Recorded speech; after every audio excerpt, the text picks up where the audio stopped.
On the issue of the corruption, my advice is you should make a distinction between mistake makers and dishonest people. Dishonesty is the worst, but making mistakes, especially for many people who have not listened carefully, it's not. I wouldn't be surprised. That's why many times I try to help out groups who have made mistakes. But what I cannot tolerate is like this question of saying we give money to this ministry, but we take a percentage of it as individual. This is dishonesty. It's not a mistake. It's a crime. It's a betrayal. Or the ones who go abroad, these foreigners have been approaching our people. They all bring reports. Have been approaching our people. You go and make a bad report against the government of Uganda, and we shall give you an award, and the award will have so much money attached to it in Europe. I wish them good luck. That money of betrayal, we are following it up. They think that we are fools. I don't know why they think so. But we follow all that. So those two, the dishonest and the traitor, are the ones we are targeting. The mistake makers, we can cancel them and show them how to do things.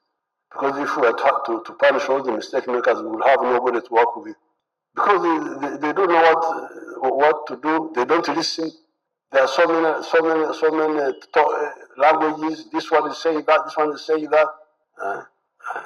So dishonest, foreign agent, mistake maker. Those are three people who need to be handled differently. In the recent budgeting process, you came together and were able to synthesize a rational and transparent budget. Ugandan President Yoweri Museveni is speaking about issues of corruption, but in the process, he also mentioned about foreign agents. He classified people who are corrupt to include the mistake makers, the foreign agents, and those who are dishonest and corrupt. Conversations around foreign agents have been happening globally, including one in Georgia, a country that wanted to pass a law that was having conversations on foreign agents. And with that, it meant that if, for example, you're working in civil society organizations and you are doing work that is critical of the state, you'll be labeled foreign agent. The foreign agent conversation also is very strong in Russia. And it's also here. We know that the president is against imperialism, he's against foreign agents, and with all due respect, it's not good for foreign agents or foreigners to get involved in day-to-day running of the country. But where does this lead? Where does this leave us? Where does this leave our freedom of expression? Where does it leave our spaces where we have to openly speak about issues concerning us without being labeled foreign agents? Earlier on, I had a detailed conversation with Makerere University Professor of International Relations, Professor Philip Kasaija. These are his insights on the subject. Take a listen. The president also talked about traitors, for lack of a better word. And this one he said, there are, however, other actors that are getting bribes from foreigners to work for foreign interests.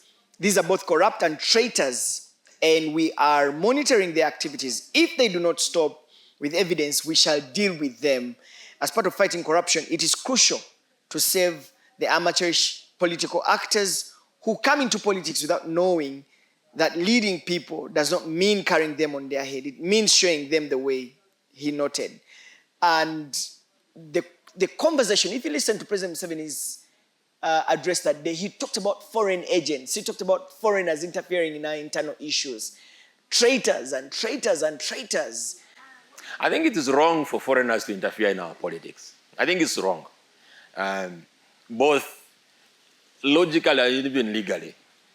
Because if we are all sovereign, sovereignty means independence. You take independent decisions. Should not be influenced from outside. And if there are people who are getting money from outsiders to come and influence the local politics, I think it's also that's not right.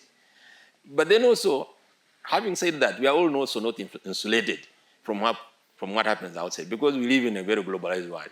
What happens elsewhere also affects us. So me, from where I sit, at least, I would say that it is wrong for people who would get money to come and destabilize, for example, destabilize the country. That would not be right. But also having said that, is that even the foreigners, as I said, today we live in a very globalized world. We are very global. So what happens outside also affects us. We get monies, for example, in loans and grants.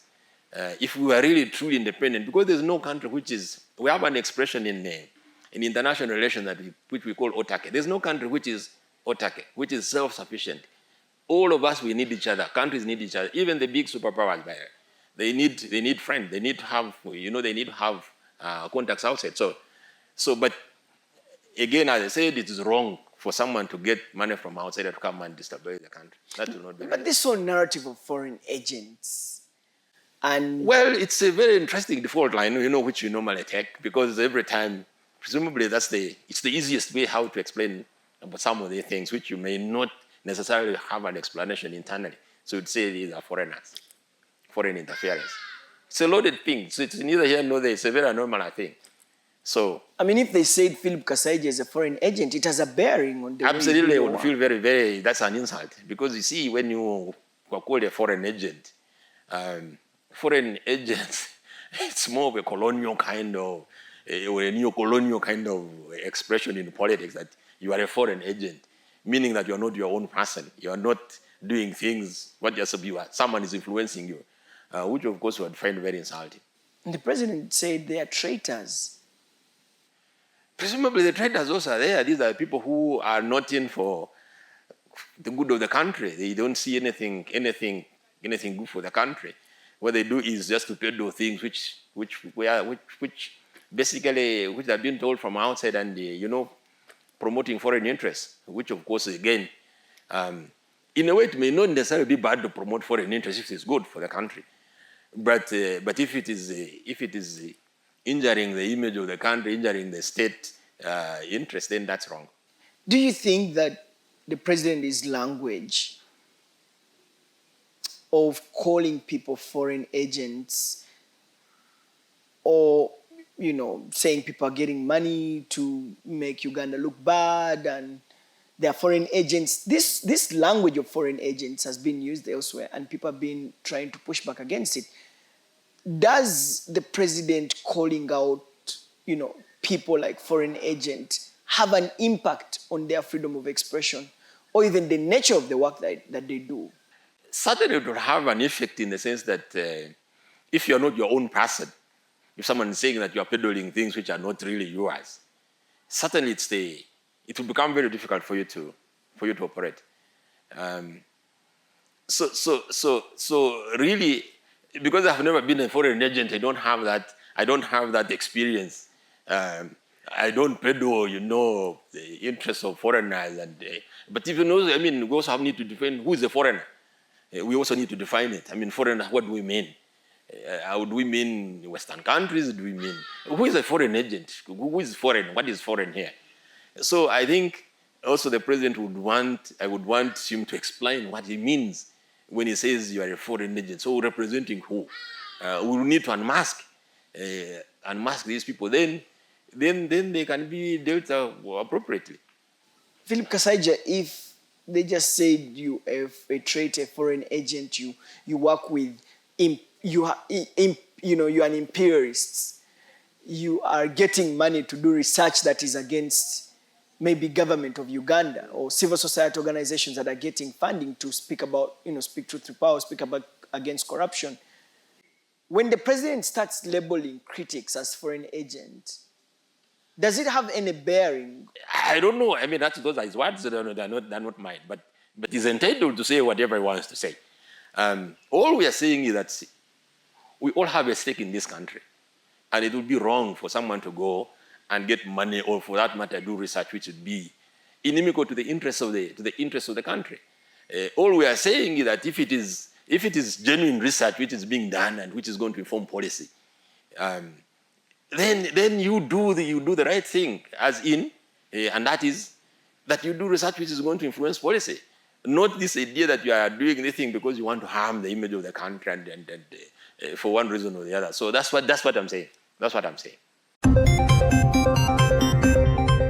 Listen, I just wanted to share a little bit, perhaps my experience as I wait for my panelists to join. Many of you might have seen stories that have been written about the person of me, calling me a foreign agent. There are conversations where I have been told that I'm getting money from homosexuals. I think they have done that to Agatha, to Godwin Toko, to Jimmy Spire. I think they have done that to Dr. Kiza Besigye before. They have done that to Bobby Wine. They have done that to... Seemingly, there is an overall conversation of labeling people foreign agents. And that, in a way, has an effect on the way we express ourselves, the way our freedom of expression. And using the language like you are a traitor, you are a foreign agent, you are an imperialist. It seems to suggest that you are, you don't know how many times I have been called an MI6 agent, a CIA agent. The other day, they called me to ask me whether I am a Mossad agent. Jesus Christ. It's interesting what all these things lead to. But does this new narrative, in a way, affect us in shaping our democracy? So, who is a foreign agent? And perhaps these would be questions that would have been better answered by my experts. But who is a foreign agent? Just a quick Google search. A foreign agent, by definition, is any person or entity who, and I'm reading just a Wikipedia definition of foreign agent, is any person or entity actively carrying out the interest of a foreign principal while located in another host country, generally outside the protection offered to those working in official capacity for diplomatic missions. Foreign agents may be citizens of a host country. In contemporary English, the term has generally been used in the same term as those that are involved in espionage. Yeah, so that's the conversation. I thought we would really have this conversation on foreign agents. Does it have any bearing on the freedom of expression? Does it have any bearing in the way we exercise our citizenry role of speaking truth to power? There's a team of people on social media who are just there to sell a certain narrative about some people online, whether activists or people in politics, or and they're somewhat shaping narratives that some people are actually foreign agents, even when they are talking about torture, they are talking about enforced disappearances, they are talking about beating of journalists, they are talking about beating of people. They are labeled foreign agents, Thank you very much. I just have three small comments. The first one is that as you've listened to the comments, it looks like there is an agreement that we are all foreign agents. All of us are. And this is plenty of evidence. All of us are foreign agents. I'm sure the speakers here pointed to a great deal of evidence to suggest that Mr. Museveni is a foreign agent. And as I said, Mr. Museveni can also point to a lot of evidence to show that people are foreign agents. I mean, quickly, NGOs and civil society organizations in Uganda are in part or fully funded by foreign organizations. You could label them as foreign agents if you want to, right? But also the point is that Museveni doesn't have to have evidence to label anyone a foreign agent. It doesn't matter. So, Solomon, I want to ask the question that I normally ask. What is going on here? If all of us agree that we're foreign agents, what's going on here? Why do we never bring the foreigner into the conversation? What is the foreigner doing in this conversation? Because the foreigner is here. All of us are foreign agents, and we would like to deny that we aren't foreign agents. But what is the foreigner doing here? That is the big question for me. What is the foreign in this foreign agent? And because the foreigner is here, and what are they doing in turning all of us into agents? You see, we never ask this question. What are they doing? And so maybe that will form the subsequent spaces. And on that, I want to, to say that the foreigner is here to recruit, right? I think Spire Ssentongo is fully aware. And I think he now appreciates that it looks to me more than a recruitment drive that they are on, trying to entice, to seduce, to capture the independent elite, the elite that are yet to be institutionalized, right? So they're very seductive in their recruitment drives. They first offer you a cashless plaque and photo ops because they're serious people. Or they claim to be serious people, and then a couple of other things follow. They might offer you a fellowship, say at Harvard or at Oxford, a speaking engagement on the BBC, or some of their outlets which are very prestigious, But that's the art of seduction. So the foreigner is here. He has recruited Mr. Museveni. He has recruited NGO workers and CSOs. He has recruited people in the opposition. And now there's a new breed of activists who might disrupt the entire thing. He will still operate independently. How do you seduce them? How do you make them part of the system? So I think this was ongoing. Spire might throw a dig at me like, Yusuf, you're speaking from Berlin. I see myself as one of those being seduced, So it's a thing that we need to be aware about because the possibilities of being seduced and enticed into this game are real. And Solomon, I want to go back to the point I made at the beginning, is that we tend to downplay the presence of the foreign in this conversation as all of us deny and accuse each other of being political and manipulative. But let's see the foreign as a real factor. And let's discuss the foreign because the foreign is actually here. And the last point, somebody sent me a private message in Uganda. Earlier I was talking about money. And somebody said, naye Serunkuma olimba, ezo billions zoyogerako, MTN bazikola batya?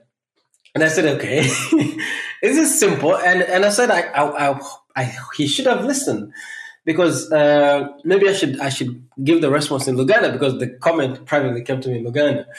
So if you do the math, when the Communications Commission tells us that there are 33 million subscribers, telephone users in Uganda, so 33 million subscribers, which means the 33 million don't use telephones for free. If you want to make a phone call, you have to put airtime on your phone. So let's say 1,330,000 zigabizemu makati tugeze Airtel ojjoko 1,15,000.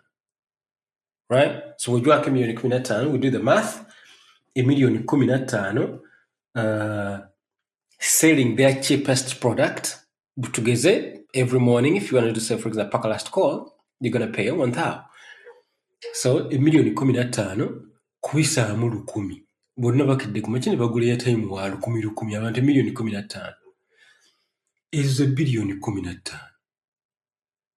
So Airtel company oba MTN oba Airtel bwezikira ku makyaba ne bagiwa ennusu 1,000 abantu 1,15,000 bagiwadde billion 15 buli kumakya.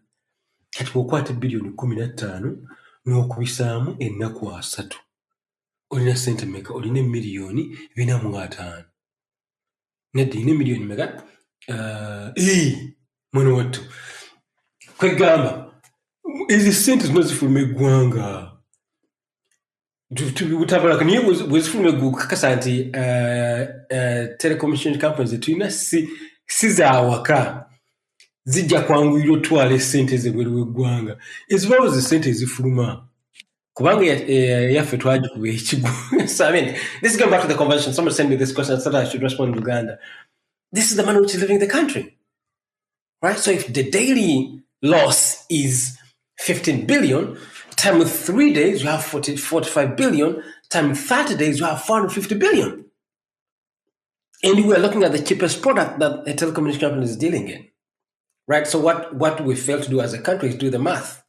Imagine if 450 billion was profit going to a telecom owned by the government of Uganda, say UTL, with us as shareholders, right? All of this money will stay in the country. I guess we'll not be having bad roads, right? So I'm saying, how do you sustain things like this? You sustain this thing through grand corruption, and when you use grand corruption, you're paying folks in parliament. So you say, imagine if Airtel has 450 billion Uganda shillings every month from their cheapest product, they can buy whoever they want. I'm not saying they're buying. Well, I'm some kind of suggesting something like that.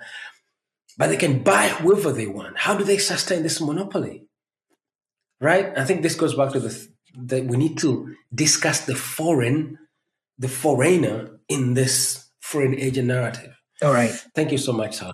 Thank you. Where is the foreigner in this conversation? Thank you very much. Yusuf Serunkuma has left us with that discussion. Interesting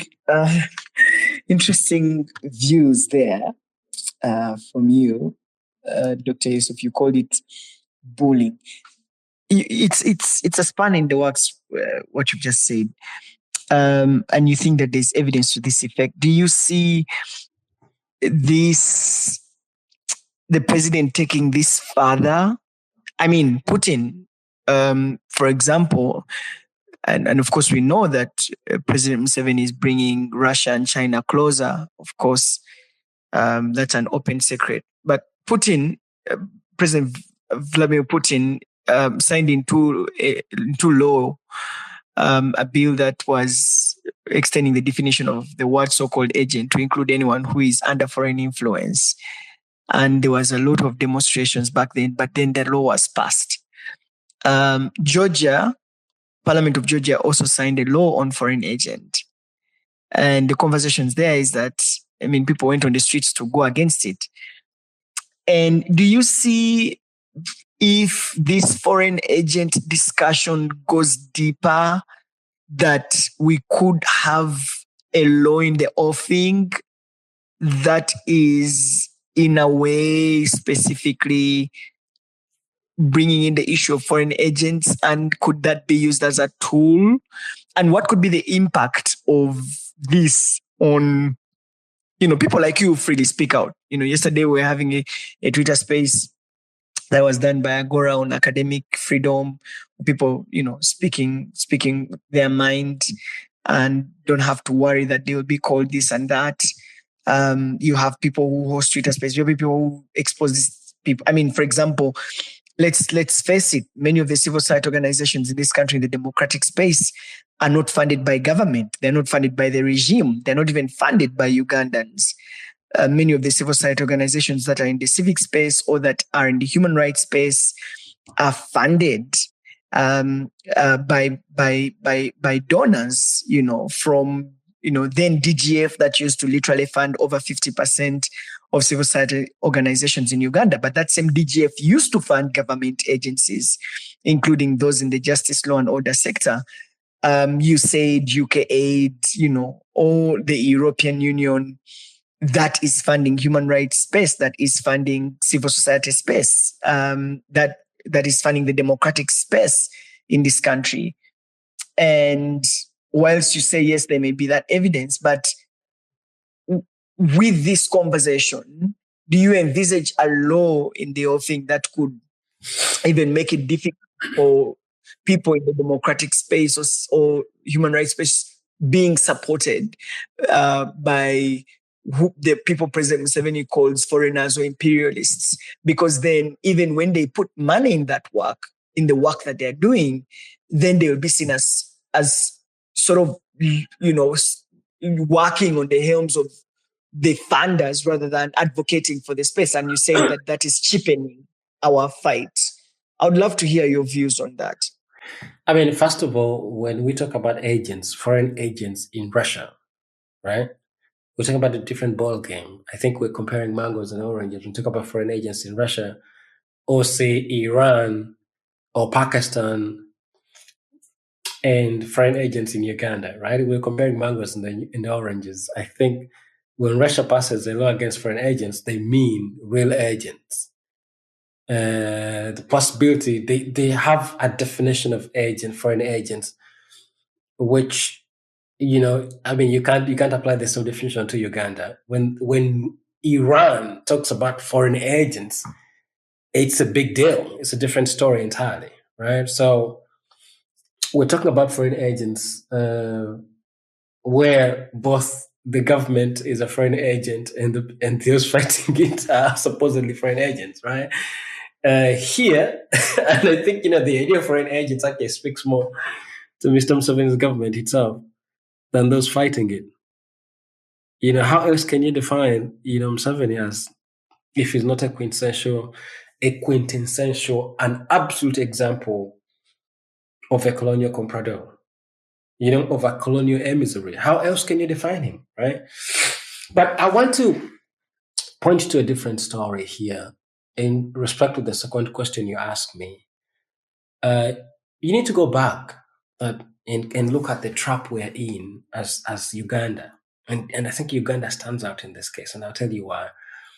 We're in this trap where almost all we have succumbed to external funding, and most of our conversations are about modes of governance, and we have sort of downplayed the idea that we're still a looted and exploited continent. There's a way we have downplayed that fact of our existence. When I challenged you the last time I appeared here that we never organized Twitter spaces to discuss the economy. We never organized. I tweeted today, I'm glad you asked me this. I tweeted today about the way NTV covered the ending event of the Uganda Matters celebrations. They had a 360 coverage. 30 minutes of an entire bulletin were covering the Uganda Matters celebration. 30 minutes, over 30 minutes.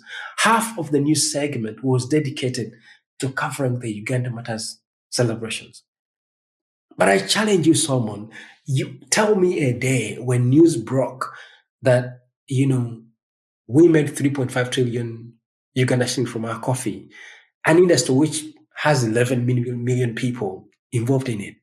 What type of back-to-back coverage did you see? This was reported in the final segment of a news broadcast. Like Malcolm Musimi, of NTV will read this in like 2 minutes, and the story is finished. Right? The story is finished. We don't have back-to-back coverage to say who sells this coffee? Where do they sell it? We don't have farmers in the countryside. You don't have reporters going to the villages of Mukono, speaking to farmers. How did you benefit? How do you see it? You don't have this back-to-back coverage when a story like that breaks. You see, a similar story when, for example, the banks said they made an average of 150 billion in 6 months as net profit. We didn't have back-to-back coverage. We don't have back-to-back coverage. Who are they trading with this analysis? This analysts we don't organize Twitter spaces. When someone organizes such spaces, it's a space meant to celebrate, someone, I'm not putting you in the spotlight. But when you organize such a space, you're basically celebrating the achievement. We never question how are these banks being able to make these sorts of monies. So our conversation has downplayed the idea, the very accurate reality that our country is looted for sport. We have failed to develop the discourse, the popular culture. We've failed to develop the slogans, the definitions, the acronyms, the language, which captures these metrics, that every single day we lose money as a country, humongous amounts of money. We don't have this conversation, right? So we have sort of gotten entrapped. We have gotten mixed up in this loop where all we're discussing is freedom of expression. We're discussing modes of government. We're discussing human rights. We're discussing, I told my friend Godwin Toko today that even when we're discussing oil in Western Uganda, we only discuss it when it becomes an economic issue, when it becomes a human rights issue or an environmental issue. Right? That's when the conversation becomes sharper, when it's environment, or if it's a human rights related issue, such as not compensated land grabbing. That's when the conversation becomes really heated, and that we spend our entire lifetimes as activists debating this. So Mr. Museveni, on his part, he too knows this game, right? He too knows this game. So we're discussing foreign agents. And we're discussing the possibility of the threat of human rights. So, or the fear of loss of freedom of speech. So for as long as we can go, we will be trapped in this loop that Museveni will even introduce a law to guard us against, to, an anti-foreign agents law, right? And we'll have another 3 months of conversation about foreign agents. Yet, in actual sense, the original foreign agent right now is Museveni's government. He is the original foreign agent who has presided over a country where an entire economy is in the hands of foreigners. The original foreign agent is Museveni himself. You see, but he's going to introduce this law where we'll spend entire months discussing the foreign agents law without really saying what's the import of foreign agents. What does it mean for someone to be a foreign agent? It's just that they're just fighting governance. Because politics is about the governance of resources, human and natural resources. So we spend our entire careers talking about governance itself, the forms. We never extend this conversation to resources, to the way exploited, the way we don't have this conversation. We don't have a vibe. We've not made it entertaining. You see? So, I wouldn't be surprised because Museveni is into this game. If he introduces a law against anti-foreign agents, which would be actually meant for him. I hope I haven't given a super long answer for a small question. My apologies. All right. Thanks a lot. Thanks a lot, Dr. Yusuf Serunkuma, for that insightful discussion. Shortly, we'll be joined by Nicholas Opiyo on the space. Dr. Sam Kajura has had to excuse himself because he has a show on CBS that is starting in just a few minutes from now. But thanks a lot for that insight. I needed to give you enough space. It's good to see all of you. Michael Nyitegeka, it's good to see you. Moses Mulindwa, thank you very much for joining. Benson Ongom, and everyone who is on this space. If you've just joined us, we're having a conversation on the foreign agent narrative by the state and what it means for our freedom of expression and for civil society that is in the spaces that that really look like a pain. And that's human rights and democracy and accountability space. All right. It's your time to talk back. It's your time to ask questions or be part of the contribution. Press that request button. I'll be happy to give you the microphone. When I give it to you, just be respectful and just put your message across in at least 2 minutes. All right. Jill, you've been there quietly. Let me give you the opportunity to go first. Jill, you're welcome.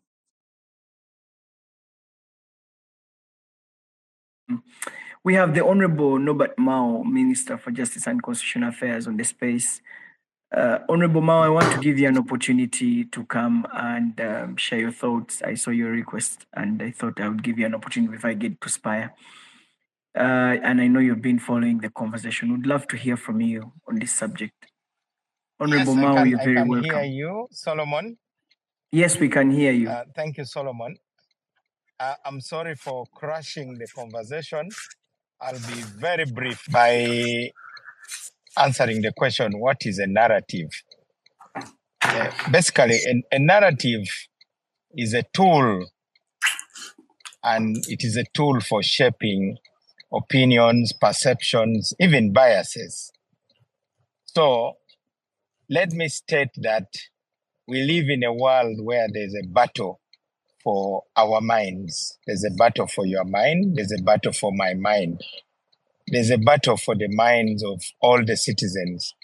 So narratives are intended to cultivate certain perceptions. See, since my 20s, I've been a student of propaganda, and I study it intensely. I study how ideas are uprooted from people's minds and new ideas planted.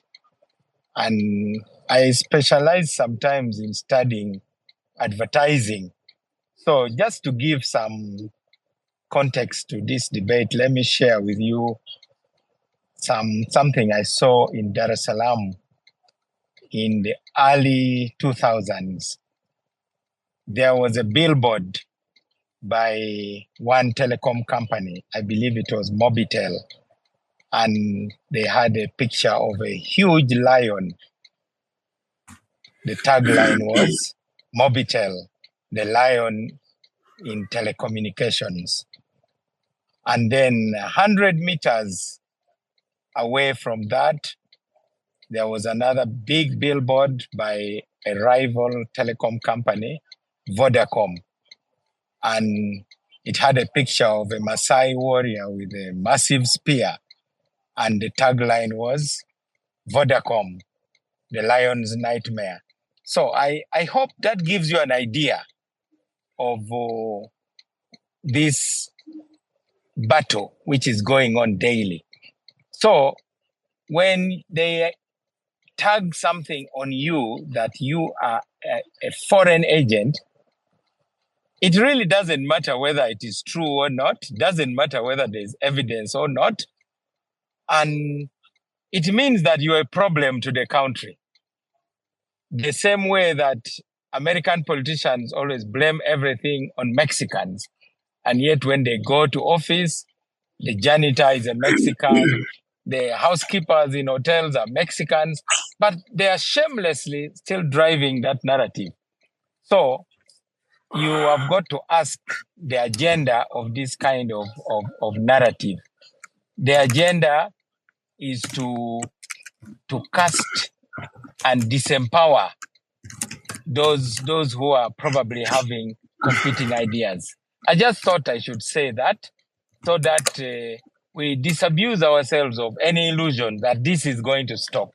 This is not going to stop. It is going to continue, and it is going to be even more intense. It has been used by all sorts of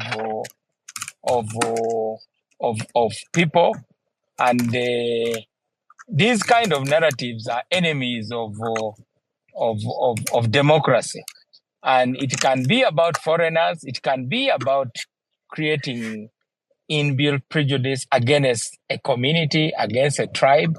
I don't have time to elaborate my own experience, but perhaps one time I'll have the opportunity. Thank you, Solomon. Thank you very much, Honorable Norbert Mao. I wish I would give you another 2 minutes or 3 minutes to elaborate your experience. But Honorable Mao, do you envision a time when this propaganda and this foreign agent agenda will, sneak through our legal and policy framework, just like what we have seen in Georgia, in Russia, and in other countries where propaganda is very important? I mean, like you've mentioned, if you can convince me that Norbert Mao is a foreign agent, then it will even discredit in a way his views and opinions. Even when he's right, there will be that cast spell that that one, Norbert Mao is just pushing a foreign agenda. Yeah, but do you envision taking this ahead beyond just what the president is saying? Because he's saying we are investigating, we know you. eventually for him to act, he may need a legal instrument or something. Do you think that we'll get there? Well, Solomon, if you are challenging somebody's power, they will throw everything at you to preserve it. And let me state that these allegations are not entirely without basis. When in the 1980s, the NRA was fighting the Uganda government, you had the one Rwakasisi who decided to expel all those Banyarwanda. And his reason was that they were the backbone of the Luwero War. And of course, later it turned out that it was true, because that is how we ended up with the core of the RPF that went and took over government in Rwanda. So I just want us, if we are truly honest intellectuals and not just degenerating into politics, we have got to say that there is some truth into that. You have had in the House of Lords a debate where the Lords are talking about regime change in Uganda, and they are talking about how they should support the Ugandan leader of opposition, Joel Senyonyi. So definitely, there is a basis to conclude that definitely there are foreigners who are interested in weaponizing political actors in Uganda, and no matter whether it is for good or for bad, it is a fact. And I hope that persuades you that these allegations are not entirely without basis. Now, in these kind of narratives, of course, are dangerous in a democracy, because you end up polarizing the society and you make consensus building very, very difficult. But it is not just one way. I have said before that, for instance, some members of our Ugandan civil society refer to the government as a junta. Now, when you use that kind of language, then the pushback by the government is to say you are enemies of the Ugandan state, you are foreign agents, and things like that. So we need to have an open conversation and agree that, ultimately, this is not the way to build our country. Thank you, Solomon. Honorable Norbert Mao, stay with us. Thank you very much for being part of the space. Jimmy, I want to bring you in. Dr. Jimmy Spire, you're welcome. Yeah, thanks. I also somehow get crushed this conversation and I came in midway. So I could even have repeated what others said. It's interesting coming after Honorable Norbert Mao. And I really like his interesting analysis and the honesty need to say that this often happens and is not about to stop. And somehow he acknowledges that if you're challenging government will try to throw everything it can at you. Yeah, but also to go back to what Yusuf said earlier. I think in a way, I agree that there is so much foreign. The foreign hand is quite strong around us, and we also maybe need to define what we mean by foreign. But in the presence of the foreign hand, we might need also to move out of the framework that presents as negative anything that we say to be foreign, because there is a selectiveness in which we imagine the foreign. When it serves us, it is okay, and when it doesn't serve us, it's not okay. And I think that is often problematic, just like some people who argue that a thing becomes wrong when it is foreign, and then you ask them, okay, you do this, and this. Is it a native? Is it something that has always been part of our practices? They say no. So why isn't it wrong if foreignness in itself makes a thing wrong? And I think that should also apply to the kind of sometimes people will need support. You know what often happens is that humans generally are pre-wired to survival.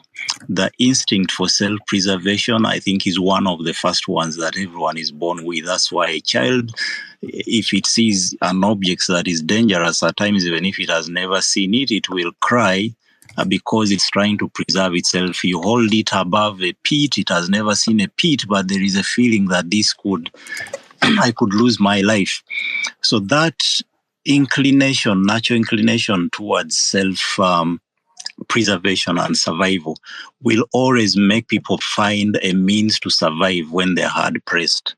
So if you're hard pressed, for instance, within a context of a country, you will have to find a way of surviving, even if it means using the hand of someone from without.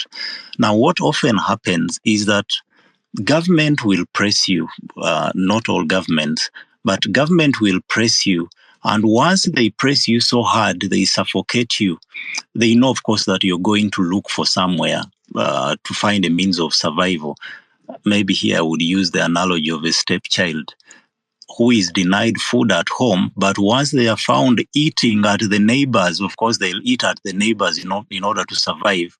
Then that becomes a bigger case than the fact that they are starved. All along human history, where humans have been suffocated, when they have been oppressed, they have tried to find whatever means they can in order to overcome that oppression. When Africans were fighting for independence, we know quite clearly that they worked with different agents, countries that were foreign, that many African countries worked with Russia, which was a foreign agent, and some with the US. So there has always been an attempt at finding whatever means one can use in order to survive. Now, in the context of Uganda, and actually, I would imagine how it feels like. Maybe Honorable Norbert would know this better.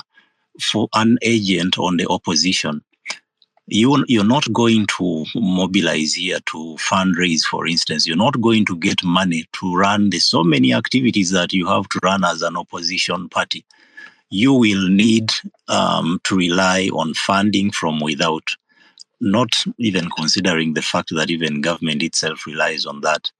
But then they will use that very fact that you're getting funding from without to organize in order to be able to overcome your encumbrances or to change your condition. They'll use that to say that, look, he or she is working with foreign agents. So for me, I just look at it from that angle and not as such to problematize it in the way Yusuf seems to present it, that this is a capture of the elite. That is, of course, I know that for the foreigners, in quotes, they have their own interest. Everyone has an interest. We cannot rule that out. Even the person that comes to help you, quite often, they will have their interest. But what I wouldn't want to happen is to turn the victimhood of the one who is trying to survive into the problem. To say, okay, this one who is trying to survive, why are they trying to get help from the other one who also has an interest?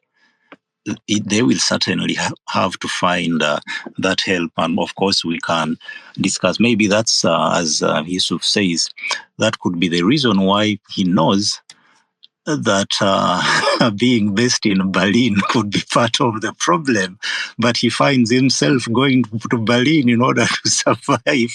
So it's sort of a contradiction, but at some points it becomes inevitable in the circumstances in which we operate, where you're hard pressed, you're starved by those that are supposed to aid, to facilitate your survival, not necessarily to aid.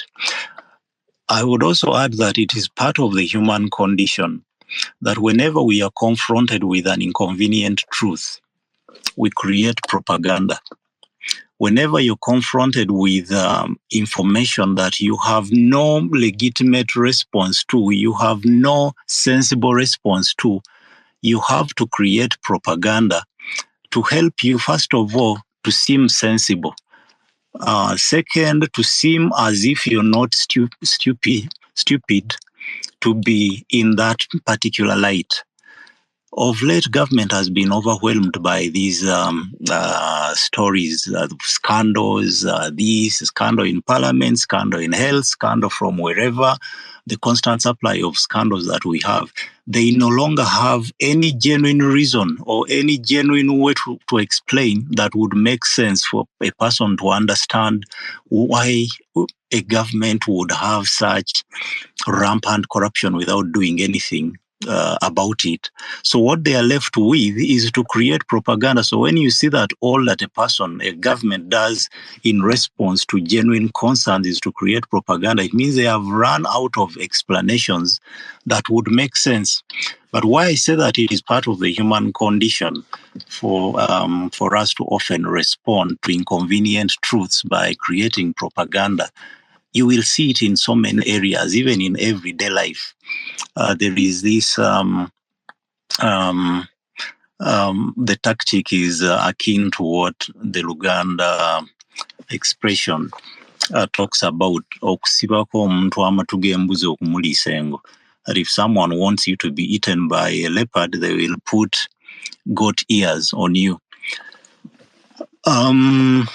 You've heard often, or you've witnessed in some instances, that when someone performs or someone acts in particular ways that cannot be explained, maybe by those who are in competition with them, they'll create something negative to explain it. When, for instance, someone is so beautiful, you will hear a narrative somewhere, or a Malaya. So when you say that that is a Malaya, it means that the beauty is somehow pulled down for everyone else to understand it from a point of view that it is not normal. After all, the possessor, or even if it's normal, but the possessor has something so bad about them, so we shouldn't focus on their beauty.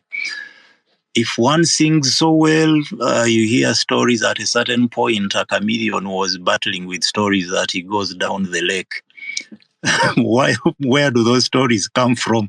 They'll come from the same people within the music industry in order to explain away his good music. When someone is so rich on a village, alina mayembe, they are using juju. So even in such a case, for government to use these kinds of narratives, it just clearly shows that it is a truth they are overwhelmed with, and they have no other sensible way of responding apart from simply deflating with an ad hominem that will somehow tone it down. And it's not about to stop, as Honorable Mao has said, but what we need are masses that can easily read behind this propaganda. The good thing is that the propaganda from the detractors is often not sophisticated. If only we had some basic tools of discerning it. But of course, someone who would want to keep you gullible will not give you the education that you need to understand their manipulation. So we are given the kind of education that we have as Ugandans so that we become easy to manipulate. And how does this manipulation happen for people to believe it?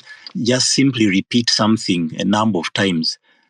There is a tendency in human learning, in human habituation, that when we hear something a number of times, it starts sounding to be true. Again, that is a tactic in propaganda. Just repeat it so many times. If people are so gullible, if people can easily believe, but also overwhelm them, on the other hand, overwhelm them with other information. But to the question, Solomon, you've got to understand statecraft, power dynamics, and global politics broadly first. That there is always a jostling between states and powerful states using foreign policy tools to find spheres of influence. This has been going on forever, and it's going on in all parts of the world, where powerful countries using foreign policy tools tend to exert extraterritorial influence so as to benefit their country. So the general point really is that what is being reduced in simplistic terms as foreign agents or foreign agent laws are really a countermeasure that lesser weaker states or states that are infiltrated or are at the threat of being infiltrated have to put in place to respond to that global dynamic. It is certainly very clear. And you have to understand that foreign aid is a foreign policy tool that is not an act of charity. It is intended to project certain interests. And, and that is inherent in the nature of all foreign aid, whether it's to states or to non-state actors. So that concept broadly is a concept we must understand. Removed from what President Museveni is saying, that is an ever-present dynamic and concerned in international relations. And states question always what is the intention, what is the purpose of your intervention. I'm sure there are other countries where Uganda is viewed as interfering in the internal affairs. If you ask people in the DRC, Congo, if you ask people in Rwanda, or indeed even in Kenya, you would hear, if you're on the other side, allegations of interference by the Ugandan states in their internal affairs, either through our military adventures. And so the question of foreign influence is a continuing discourse in international relations and foreign policy. So let's just state that plain fact. But let's come back to the Ugandan context, where the narrative is now becoming pervasive that anybody who is a critique of the regime or an opponent of the regime is branded an agent of foreign power. The motivation for doing so really is not necessarily to admit the complex dynamics of global politics, because if it were, it would be a lot more complicated, a lot more complex and nuanced than what President Museveni and people in government are involved in. So what they're really involved in is, first of all, to create a dog whistle, is to say, to paint you as somebody that has no agency, is to say that you're doing the things you're doing because of the source of your funding or because of the source of your support. And therefore, you are less patriotic. You're therefore, you don't love the country. And it's extended to mean that you don't support the agenda of the government in power in Uganda. That's the exact purpose. Because if the purpose was to respond to global dynamics, as I said, it would be more complex and more nuanced. The second thing really is that they call you an agent, a foreign agent, without naming the foreign master to whom you are an agent. If I am the piper, if I'm the piper, who pays the piper? Whose agent am I? Okay? They will not tell you you're an agent of Rwanda, you're an agent of Tanzania, of Kenya, of the Americas, or of the UK or the European Union. They will just call you a foreign agent, precisely because the intention is not really to say you're an agent of anybody. It is to delegitimize your work in the eyes of the public by invoking nationalism, okay, as a flag, as a red flag. The third thing is this: to understand the nature of global capital would be really important in deconstructing this debate. Because if indeed, let's say, I'm an agent of a foreign power simply because I get money from everywhere, then all of us are agents of that foreign power, including the state. Because the private sector raises capital from foreign venture capital funds and from other sources in order to infuse that money in the economy and grow it and grow their businesses. Banks in Uganda are largely foreign owned, derive capital from foreign capitals. The Ugandan state itself is dependent on its development budget really on foreign capital. Does it make the Ugandan state, therefore, an agent of those countries from whom they borrow loans? I have just seen an email that came into my inbox about an hour ago President Museveni is flying off to the Bahamas to go and appear on a panel before powerful investors there to ask for money.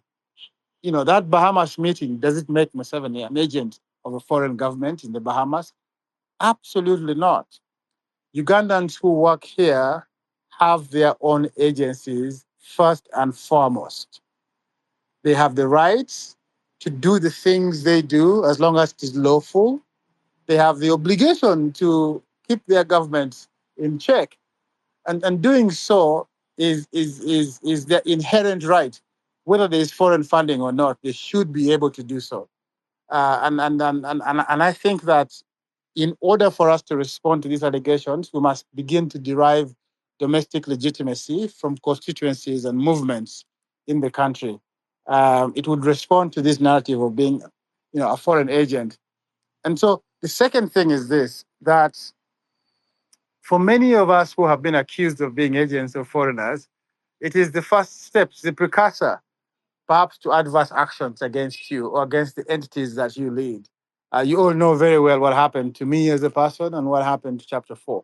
The allegations were that we were receiving money from some foreign groups and therefore we are involved in money laundering. And so when they begin to accuse you consistently and persistently of being an agent of foreigners, really it is a precursor.